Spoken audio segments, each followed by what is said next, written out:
Now we come to the fact that what happens when a body is immersed partially or wholly in a fluid. So we already know about it that whenever an object is partially or wholly immersed in a fluid, it experiences an upward force on it. This upward force is known as upthrust or buoyant force. This is an upward force, that means acting from downwards on the body. And the property of a fluid due to which it exerts an upward force on an object immersed in the fluid is known as buoyancy. So remember, whenever there is a body inside a fluid, it will experience an upward force which is known as buoyant force. You might have felt yourself to be lighter when you are inside the swimming pool. Obviously, because the water will be exerting an upward force on you.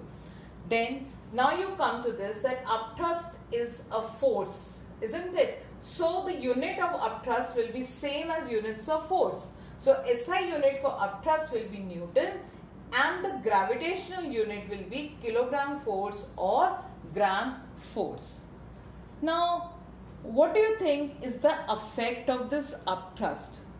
Now see, whenever you try to weigh a body in the fluid, it will always show you lesser weight. That means if I weigh a body in air and then I weigh it in water, then the weight of the body will be less.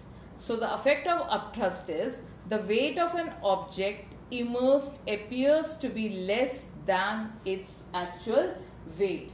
So if there is something which is inside the water, like let's say there is some person who is pulling out water from the well, till the bucket is inside the water, it will appear to be lighter, but once it comes out of the water, it will be heavier.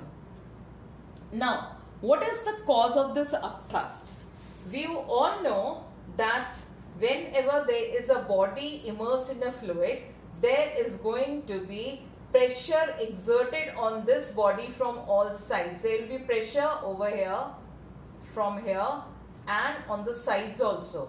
These side pressures, you all know, cancel each other.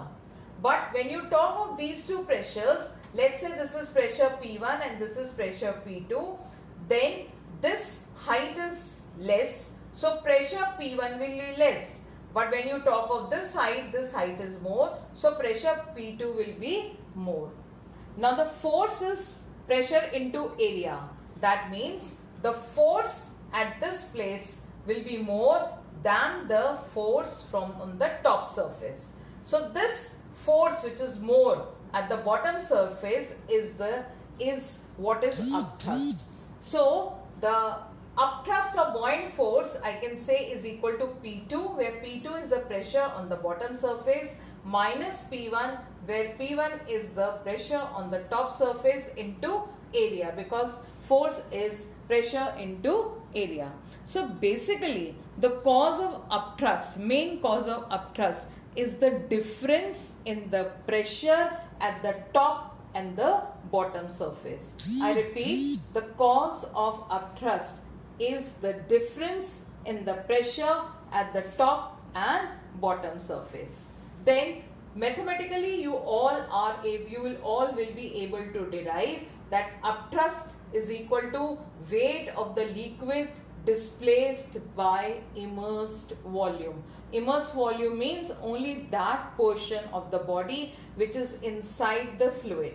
And we can even write upthrust is equal to immersed volume into density of liquid into G, acceleration due to gravity.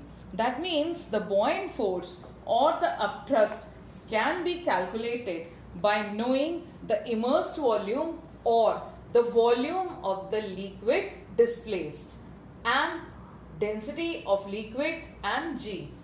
Over here, I want you to remember very nicely that immersed volume will be equal to the volume of the liquid displaced.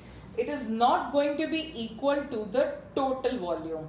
it will be equal to the total volume only and only when the body is completely immersed in the body, like in this case.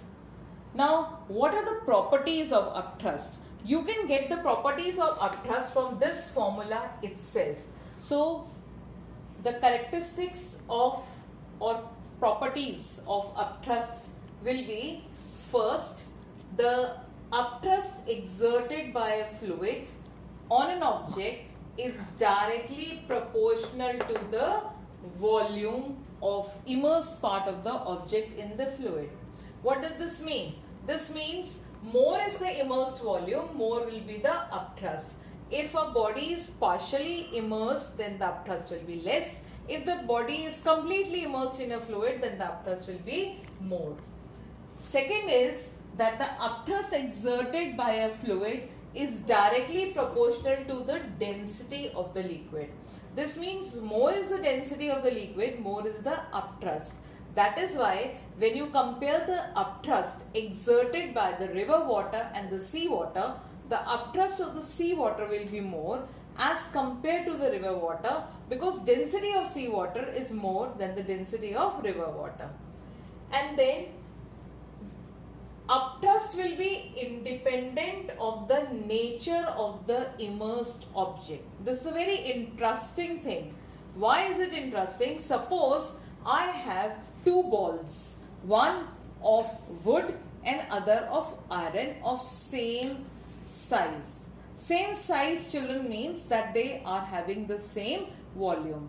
Now, when these two are immersed in any fluid, same fluid of course, then the upthrust will not be affected by their material. That means the upthrust on the wooden ball and the upthrust on the iron ball will be absolutely the same, because they have the same size. The density, though, of wood and iron is different, it is not going to affect the upthrust acting on these two balls. And then lastly, the upthrust always acts vertically in the upward direction.